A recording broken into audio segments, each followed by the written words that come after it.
এই মুহূর্তে এই নিউজটাকে আপনারা অনেকেই ব্রেকিং নিউজ হিসেবেই দেখতে পারেন। লিওনেল মেসিকে নিয়ে আলোচনাটা হচ্ছিল বিশ্বকাপের পর থেকে যে তিনি পরের বিশ্বকাপেও খেলবেন কিনা। দ্য ওয়ে হি পারফর্ম, তিনি 4টা অ্যাসিস্ট করেছেন, 8টা গোল করেছেন এবং ফাইনাল ম্যাচেও লাস্ট মোমেন্ট পর্যন্ত লিওনেল মেসি তার বেস্ট ট্রাইটা করেছেন, ফাউলের শিকার হয়েছেন এবং সেই ফাউলসগুলোকে আসলে কি কারণে ওই সময়টায় ধর্তব্যের মধ্যে রেফারি নেয় নাই সেটা নিয়েও যথেষ্ট বিতর্ক রয়েছে। সো এই 39 পেরোনো Lionel Messi at the age of 43, যেখানটায় বিশ্বকাপটা হবে স্পেনে এবং জয়েন্টলি এটার সাথে মরক্কো থাকবে, পর্তুগাল থাকবে, সেই বিশ্বকাপে খেলার মতো অবস্থায় 4 বছর পরে থাকবেন কিনা সেই আলোচনাটা হচ্ছিল।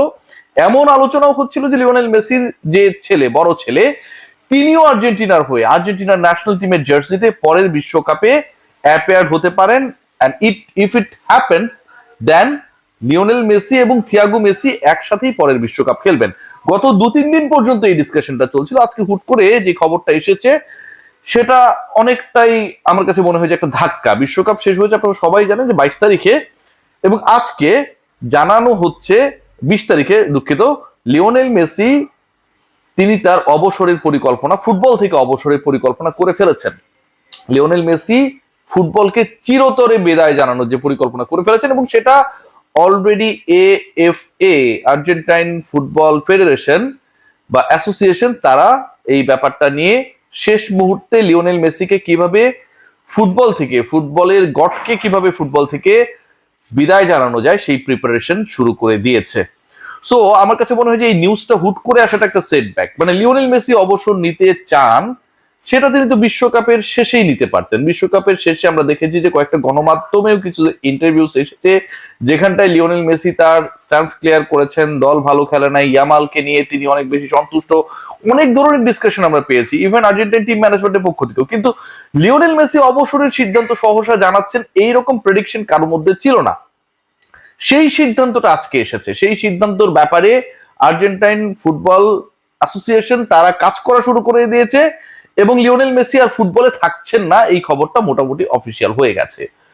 আর্জেন্টিনার বিশ্বকাপের ফাইনাল হার লিওনেল মেসির হুট করে অবসরের সিদ্ধান্ত জানানো অনেকগুলো ষড়যন্ত্র তত্ত্বকে উস্কে দিচ্ছে এবং সেই ব্যাপারগুলোকে আসলে অ্যাভয়েড করার সুযোগ খুব একটা নেই। হ্যাঁ, অনেক রিউমার্স হয় যখন কোনো দল পরাজিত হয়, যখন কোনো দল জিতে যায়, বাট সেই রিউমার্স গুলোর ক্ষেত্রেও কিছু কিছু ক্ষেত্রে কিছু ভ্যালিড গ্রাউন্ডস কিন্তু থেকে যায়, যেগুলো রিউমার্স গুলোকেও আসলে রিয়েলিটির সাথে কানেক্ট করতে হেল্প করে।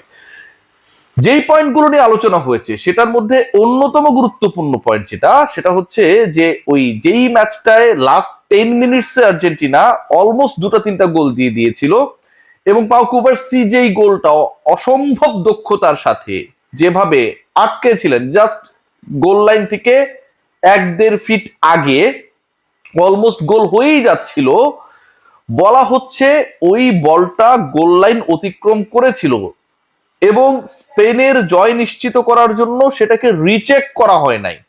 গোল লাইন যদি বল অতিক্রম করে সেটার একটা শ্যাডো ক্রিয়েট হয় এবং অনেকেই দাবি করছেন, যারা এই ষড়যন্ত্র তত্ত্বগুলোকে নিয়ে আসলে ডিসকাশন করছেন, যে ওইরকম একটা শ্যাডো নাকি ক্রিয়েট হয়েছিল, that the ball it cross the গোলবার। So এরকমটা যদি হয়ে থাকে এবং সেটা যদি রিচেক করা না হয়, this is a very valid point. এমনও আলোচনা রয়েছে যে আর্জেন্টিনা ফুটবলার যারা, তাদের যে পরিবারের সদস্যরা, মানে এরকম একটা হাই ভোল্টেজ ম্যাচ, একটা বিগ ম্যাচ, ডেফিনেটলি এর আগের ফাইনালে আমরা কি দেখেছিলাম? এর আগের ফাইনালে আমরা দেখেছিলাম এবারের না থাকা আনহেল ডি মারিয়ার ফ্যামিলি ছিল, লিওনেল মেসির ফ্যামিলি ছিল এবং তারা বিশ্বকাপ জয়ের পরে পুরো পরিবার নিয়ে সেই উৎসবটা করেছিল কাতারে, রাইট?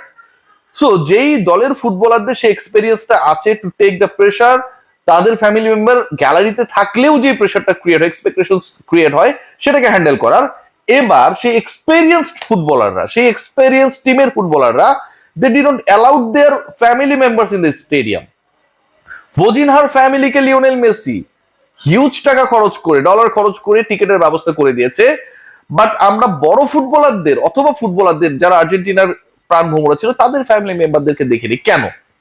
বলা হচ্ছে যে দেয়ার ওয়ার সাম থ্রেটস, যে ফ্যামিলি মেম্বাররা যেন মাঠে না যায় অথবা আর্জেন্টিনা যেতে গেলে তাদের পরিবারের উপরে, এগুলো সবগুলোই কিন্তু রিউমার্স, এখন পর্যন্ত কোনোটাই প্রমাণিত না, বড় ধরনের নাশকতা হতে পারে। এই যে ব্যাপারগুলো, এবং যখন ওই ড্রেসিং রুম থেকে গ্রিন রুম থেকে বের হয়ে টানেল পেরিয়ে যখন মাঠে আসছিল আর্জেন্টিনা দল, ওই সময়টায় লিওনেল মেসি যেভাবে দলের সদস্যদের সাথে কথা বলছিলেন, শান্ত হতে বলছিলেন, তার মানে আপনি যখন বলবেন যে মানে শান্ত হও, হ্যাঁ ঠান্ডা হও, হোয়াট ডাজ ইট মিন?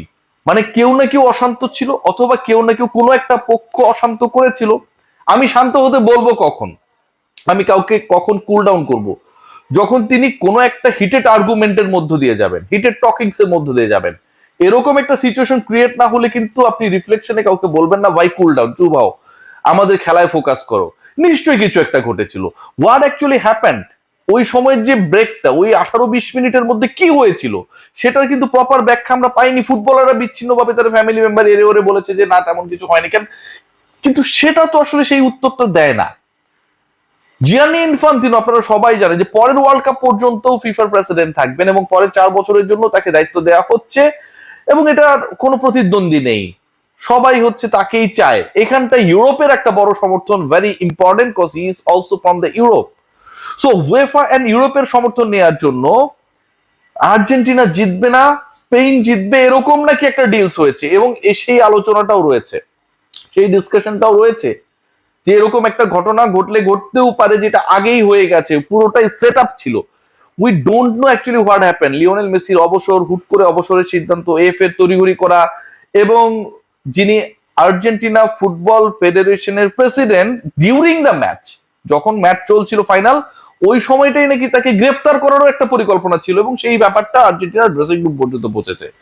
আপনি গুগল করতে পারেন, সার্চ করতে পারেন, আমি যে তথ্যগুলো দিচ্ছি একটাও ভুল না, প্রত্যেকটাই এখন পর্যন্ত যেই ডিসকাশন গুলো হচ্ছে, যেই পয়েন্টস এর উপরে এই বিতর্কগুলো চলছে, সেটার উপর ভিত্তি করে। So if this things happened, কেন এতগুলো ঘটনা একসাথে ঘটলো, কি কারণে ঘটলো, সেগুলোর কিন্তু তদন্ত দাবি রাখে। And the most significant part is that, আপনাদের সাথে যদি আমি শেয়ার করি, সেটা কিন্তু অ্যাভয়েড করার সুযোগ নেই। বিশ্বকাপের 2 ম্যাচে বেটিং সন্দেহে, অন্তত 2টা ম্যাচে বেটিং, মানে আমরা ক্রিকেটে যেটাকে ফিক্সিং বলি, এরকম একটা ঘটনার ব্যাপারে একটা সন্দেহ তৈরি হয়েছে, এবং সেটার জন্য তদন্ত তৈরি হয়েছে, তদন্ত কমিটি গঠন করার একটা অবস্থা তৈরি হয়েছে। সেই তদন্তটা করা হচ্ছে স্পেনের এগেনস্টে, যারা ওয়ার্ল্ড চ্যাম্পিয়ন আর্জেন্টিনাকে 1-0 গোলে হারিয়েছে।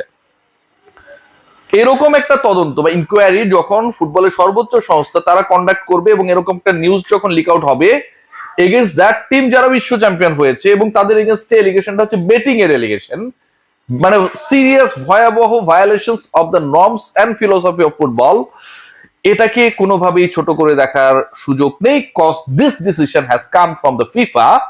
যেই ফিফা এরকম সিদ্ধান্ত জানাতে পারে, তার মানে এটার ব্যাকগ্রাউন্ড রয়েছে, এটার পেছনে রিজনস রয়েছে। Let's see what happen. But Lionel মেসিকে আমরা পরের বিশ্বকাপে দেখছি না, এটা decided and all set to his retirement. তাকে টাটা গুড বাই বলার জন্য AFA they are ready. Let's see কিভাবে, কার বিপক্ষে, কোন পদ্ধতিতে লিওনেল মেসি তার ফুটবলীয় ক্যারিয়ারকে বিদায় জানান। সবাই ভালো থাকবেন।